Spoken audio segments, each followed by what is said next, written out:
Y dijo el Señor: Tú eres Pedro, y sobre esta piedra edificaré mi iglesia. El Santo Padre, Benedicto XVI, en su aprobación y promulgación del compendio del Catecismo escribió: Agradezco infinitamente a Dios nuestro Señor el haber dado este catecismo por mi venerado y amado predecesor, el Papa Juan Pablo II. Estos, la Iglesia, el Papa y el Catecismo, son los fundamentos de esta catequesis de primera comunión. En nombre del Padre, y del Hijo, y del Espíritu Santo. Amén. Ave María Purísima, sin pecado concebido. Bienvenidos nuevamente a este curso para padres y catequistas de primera comunión, ya hoy en nuestro encuentro número 21. Mónica, bienvenida, muchas gracias por toda tu colaboración, por tu presencia. Gracias a vos, Padre Juan María, ¿cómo estás? Muy bien. Y quienes nos vienen siguiendo saben que el programa anterior fue el último del Antiguo Testamento. Hoy comenzaremos con el Nuevo Testamento. En estos primeros 20 programas hemos visto los mandamientos fundamentalmente, y en esta segunda parte, el Nuevo Testamento, los sacramentos, particularmente la Eucaristía, y como siempre, un bloque dedicado a la Santa Misa, siguiendo la instrucción general para el misal romano. Pero vamos a comenzar entonces con la historia sagrada. Hoy veremos el anuncio del ángel y la visita de Isabel, que dice así: Nazaret era un pueblito de Israel con unas cuantas casas blanqueadas a la cal, un jagüel de donde sacaban agua las mujeres con algunos tamarindos y palmeras. El sol pegaba fuerte de día y se formaban pequeños remolinos de polvo en las calles resecas. De noche refrescaba. En ese pueblo chico vivían María y José. Se habían casado hacía poco, pero todavía no vivían juntos, y José respetaba el voto de su mujer, que había prometido a Dios mantenerse virgen. Era él un mozo alto y fuerte, discreto y bien hablado, que trabajaba de carpintero. Fabricaba yugos para los bueyes, arados en mancera, sillas, puertas y ventanas. Componiendo los yugos arados, sillas, puertas y ventanas que los vecinos le llevaban para arreglar. María tenía unos 15 años y era preciosa, morena, con grandes ojos negros. Se encargaba de mantener su casa limpia como un espejo, cocinaba en un fogón alimentando con leña que recogía por ahí, traía el agua del jagüel en unos cantaritos de barro que llevaba al hombro. José rezaba entre martillazo y martillazo mientras descortezaba un tronco o le pasaba la garlopa a una tabla. María lo hacía espumando el puchero o remendando la ropa. Cierta mañana María estaba rezando. ¿Acaso dedicaba solo a eso? ¿Acaso mientras espumaba el puchero? Repentinamente el cuarto donde estaba se llenó de luz y un ángel se hizo presente. María quedó desconcertada, fijos los ojos en la maravillosa aparición. El ángel la saludó diciendo: Dios te salve, llena de gracia, el Señor es contigo. Al notar su turbación, agregó para tranquilizarle: No temas, María. Y enseguida le hizo saber que sería madre del Hijo de Dios, del Salvador, anunciado a Adán y Eva, que nacería de la descendencia del viejo Abraham. Después, el ángel le informó que una prima suya, Isabel, estaba embarazada pese a ser estéril, y le dijo que él era el arcángel Gabriel. María respondió: He aquí la esclava del Señor, hágase en mí según tu palabra. Y con su consentimiento hizo posible la redención. Una vez cumplida su tarea de chasqui, el arcángel desapareció. Enterada María de que su prima Isabel esperaba un hijo, se puso inmediatamente en viaje para visitarle y darle una mano. José la acompañaba porque las mujeres no han de viajar solas. No bien llegaron a casa de Isabel, al oír el saludo de su prima, aquella exclamó: Bendita tú eres entre todas las mujeres y bendito es el fruto de tu vientre. Y el hijo que esperaba Isabel saltó de gusto. María contestó diciendo: Mi alma engrandece al Señor y está llena de alegría, pues Dios ha mirado mi humildad y por eso me llamarán bienaventuradas todas las generaciones. María se quedó ayudando a Isabel unos 3 meses hasta que nació su sobrino. El hijo de Isabel se llamó Juan. Y el objetivo de esta lección o de este encuentro es destacar que María Santísima, siendo llena de gracia, se define como esclava del Señor. Y es esta humildad la que atrae aquella gracia. Explicar también que entre los saludos del ángel y de Isabel quedó compuesta la primera parte del Ave María y que para recordar la Anunciación se reza el Ángelus a mediodía o al caer el sol. Muy bien, entonces se nos invita a recordar que la Virgen es llena de gracia. Un detalle no menor, un detalle importante, es saber que la Virgen siempre fue llena de gracia, pero su capacidad de gracia, su capacidad de amor, fue creciendo. No era la misma la gracia cuando tenía 15 años que cuando ya, en fin, padeció la cruz junto con su hijo, o cuando ya recibió el Espíritu Santo. La capacidad de amar de la Virgen iba creciendo cada vez más. Y siempre la Virgen, gracias a su docilidad, aceptaba y recibía esa gracia y también conseguía justamente que su alma esté llena. Ojalá nosotros, y hoy le pedimos a la Virgen, también estemos llenos de toda la gracia que Dios nos quiere dar. Porque Dios nos quiere dar mucha gracia. Lo que pasa es que a veces no tenemos las disposiciones que Dios quiere, en el sentido de que no somos dóciles a lo que nos inspira el Espíritu Santo, no hacemos el bien que se nos pide o que se nos inspira. La Virgen, con su docilidad y con su amor, siempre tuvo la capacidad de recibir todas las gracias que Dios le ofreció. Madre nuestra Virgen María, ayúdanos a nosotros también a recibir todas las gracias que Dios nos quiere dar. Bueno, y vamos a ver un poquito algunas verdades del Evangelio, del compendio del Catecismo, el compendio que nos ha regalado el Papa Benedicto XVI. Concretamente vamos a ver el número 79 y del 94 al 100, que son números alineados con el tema del Evangelio, con el tema de la historia sagrada. Hemos visto justamente la Anunciación y la Visitación. ¿Y qué nos dice, qué nos enseña el compendio entonces? Nos dice, por un lado, que la buena noticia es el anuncio de Jesucristo muerto y resucitado. Buena noticia que estamos invitados todos a llevar. Cuando Jesús les dice a los apóstoles, id por todo el mundo y llevad el Evangelio, eso no se lo dijo solo a quienes allí estaban, se lo dijo a toda la iglesia, a nosotros también. Todos los bautizados estamos llamados a llevar la buena noticia del Evangelio. Nos cuenta también el compendio que en tiempos de Rey Herodes, lo sabemos, siendo emperador César Augusto, Dios cumplió las promesas hechas a Abraham y a su descendencia enviando a su hijo. Fue Jesús concebido por obra y gracia del Espíritu Santo. Esto quiere decir sin concurso de varón. Fue el Espíritu Santo, la tercera persona de la Santísima Trinidad, quien obró para que el Hijo de Dios, para que el Verbo, el Emmanuel, el esperado, el deseado, la segunda persona de la Santísima Trinidad, fuera engendrado en el seno de la Santísima Virgen. Como dice entonces el Catecismo, significa que la Virgen María concibió al Hijo Eterno en su seno por obra del Espíritu Santo y sin la colaboración de varón.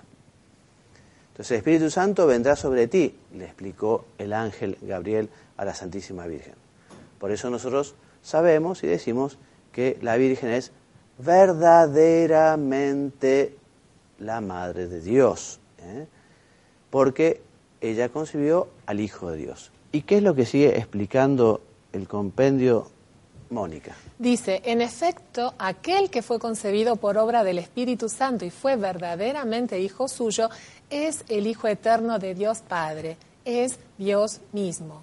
Dios eligió gratuitamente a María desde toda la eternidad para que fuese la madre de su Hijo. Muy bien. Obviamente la Virgen no le dio a Jesús la divinidad.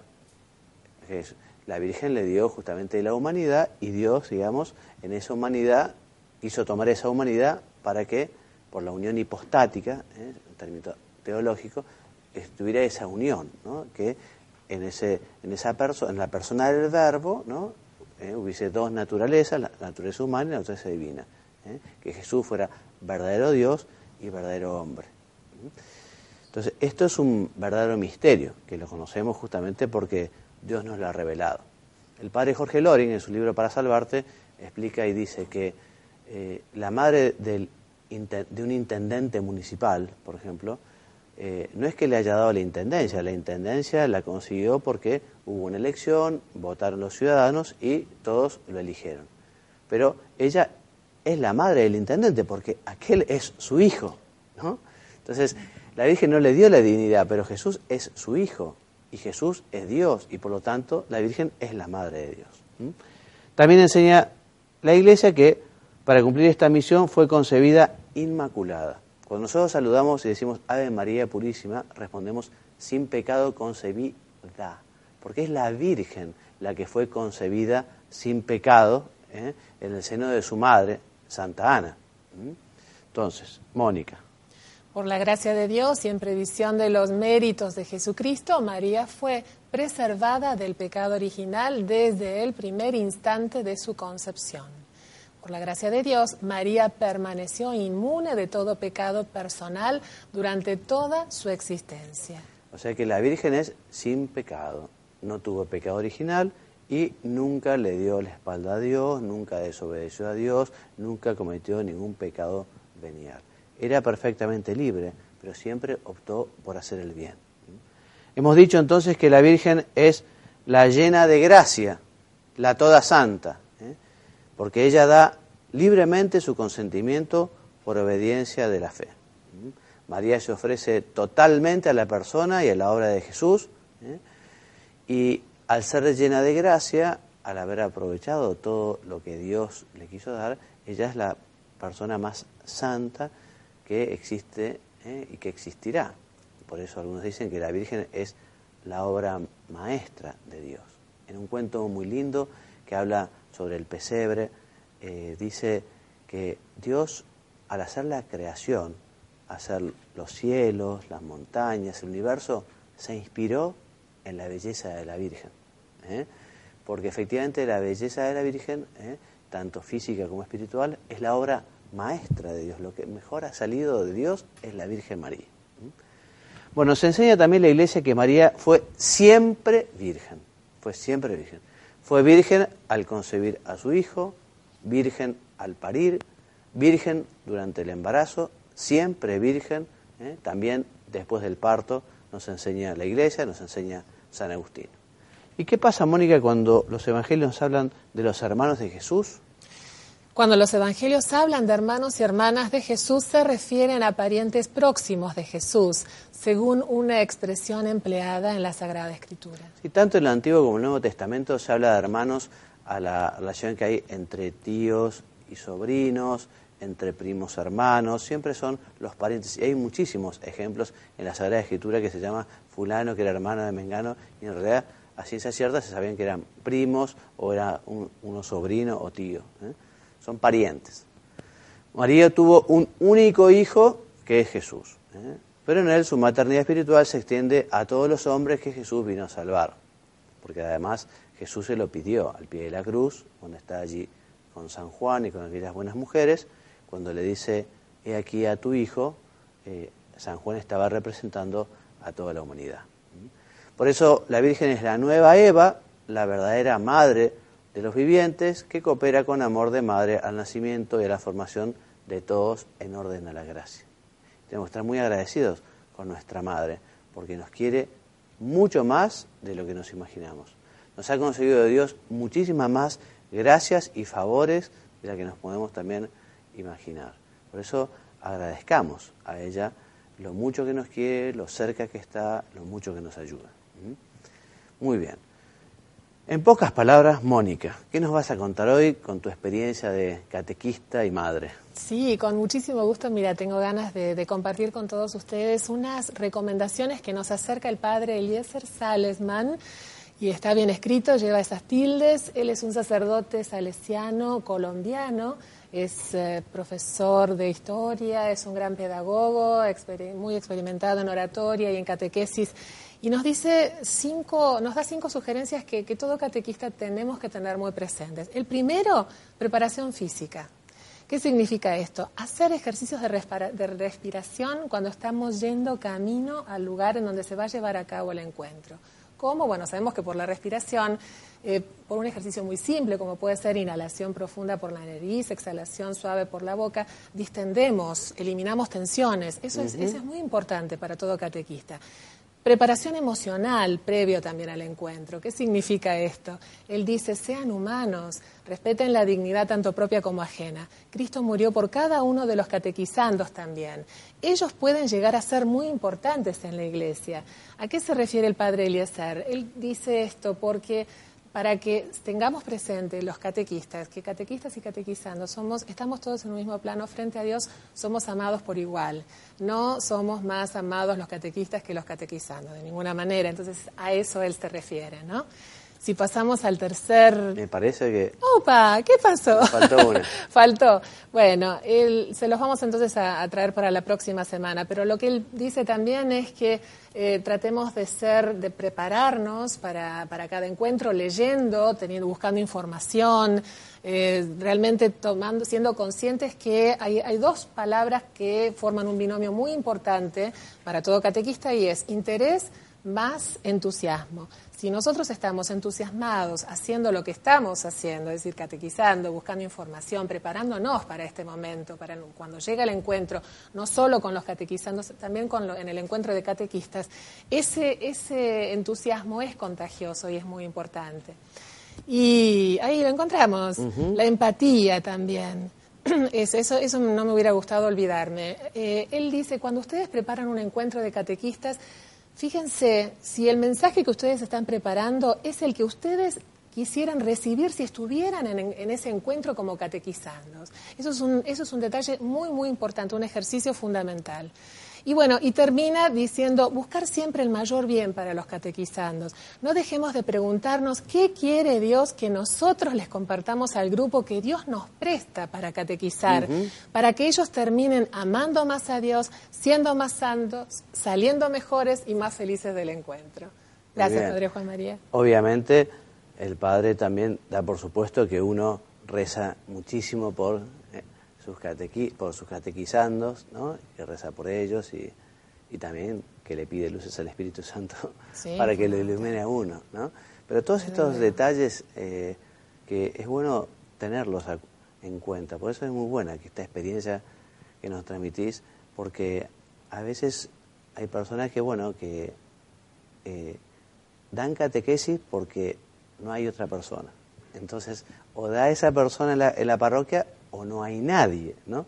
Entonces, y es bueno tener esa disponibilidad también, aunque uno no esté perfectamente preparado, todo lo preparado que le gustaría, pero bueno, igual prestar ese servicio, pero sí tener la intención de decir, bueno, vamos a mejorar, ¿no? Y complementar, Padre Juan María, porque en el seminario catequístico, que eso lo vamos a tratar la semana que viene, en el próximo encuentro, que tengo algo que decir al respecto, siempre, es decir, los profesores hacen lo que pueden dentro del tiempo que uno tiene en cada clase semanal, cuando uno se está formando para ser catequista.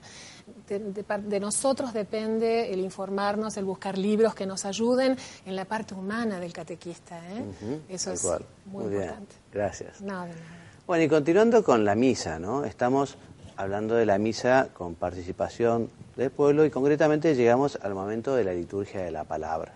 Entonces sabemos que concluida la oración colecta, que el sacerdote reza con las manos extendidas, ¿no?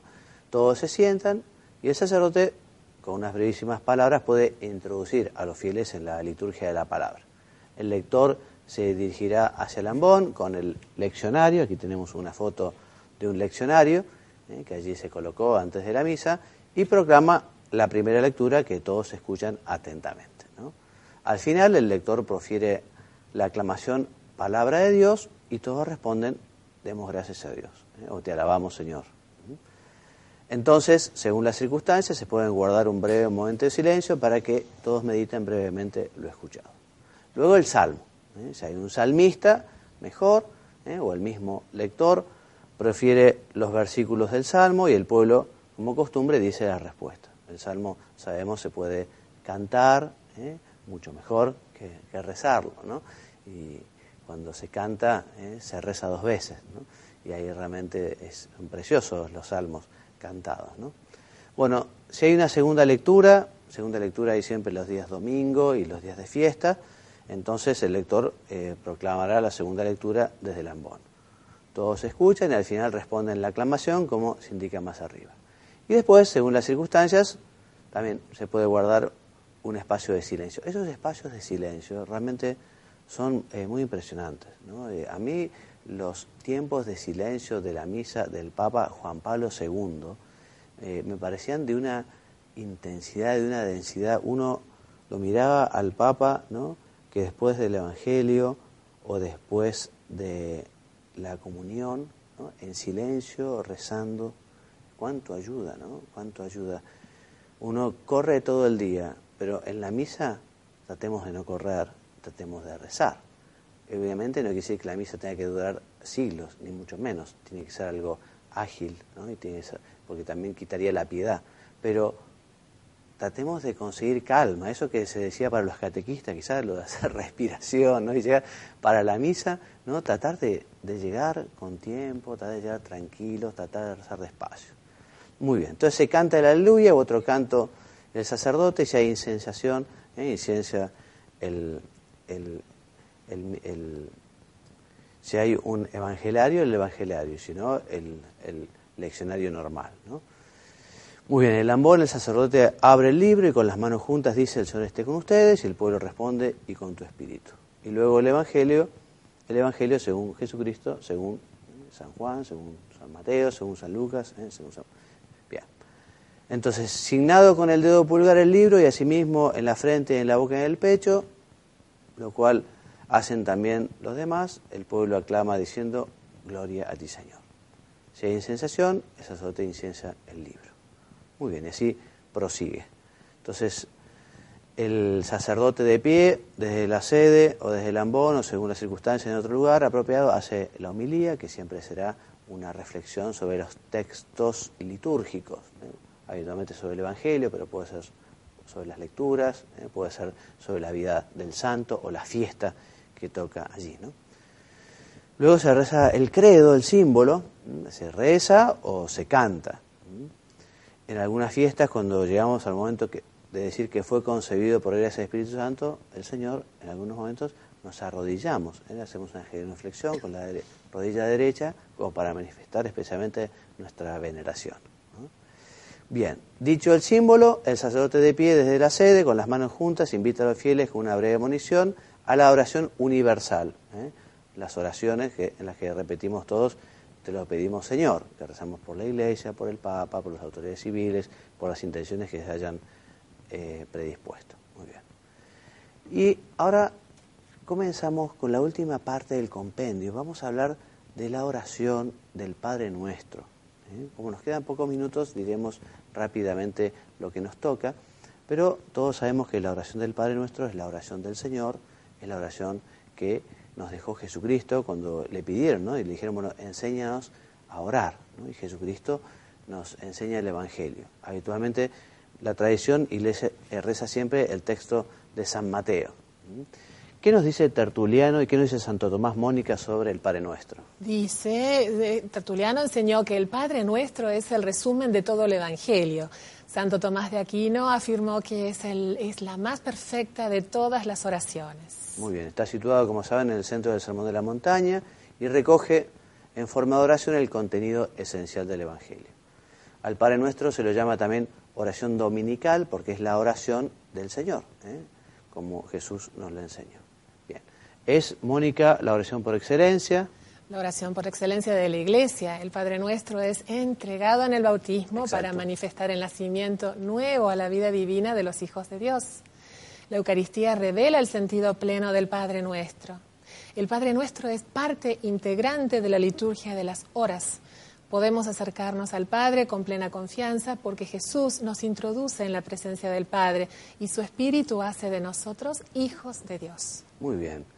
Por ello podemos rezar el Padre Nuestro con confianza sencilla y filial, gozosa seguridad y humilde audacia, con la certeza de ser amados y escuchados por el Señor. Podemos invocar a Dios como Padre, porque efectivamente nosotros somos sus hijos. La invocación del Padre despierta en nosotros el deseo de un comportamiento filial. Y también, Mónica, decimos nuestro. Nuestro expresa una revelación con Dios una relación con Dios totalmente nueva. Decimos nuestro porque la Iglesia de Cristo es la comunión de una multitud de hermanos que tienen un solo corazón y una sola alma. Rezar el Padre Nuestro es orar con todos los hombres y en favor de la entera humanidad, a fin de que todos conozcan al único y verdadero Dios y se reúnan en la unidad. Muy bien, que estás en el cielo, sabemos que el cielo no es un lugar, sino que es justamente donde está Dios y los santos, nuestra patria definitiva. Bueno, queridos amigos, Dios mediante, la semana que viene continuaremos con nuestro programa. Gracias por habernos acompañado y me despido enviándoles la bendición. Que Dios los bendiga y los haga muy santos. Amén. Y dijo el Señor: Tú eres Pedro, y sobre esta piedra edificaré mi iglesia. El Santo Padre, Benedicto XVI, en su aprobación y promulgación del compendio del Catecismo escribió: Agradezco infinitamente a Dios nuestro Señor el haber dado este catecismo por mi venerado y amado predecesor, el Papa Juan Pablo II. Estos, la Iglesia, el Papa y el Catecismo, son los fundamentos de esta catequesis de primera comunión.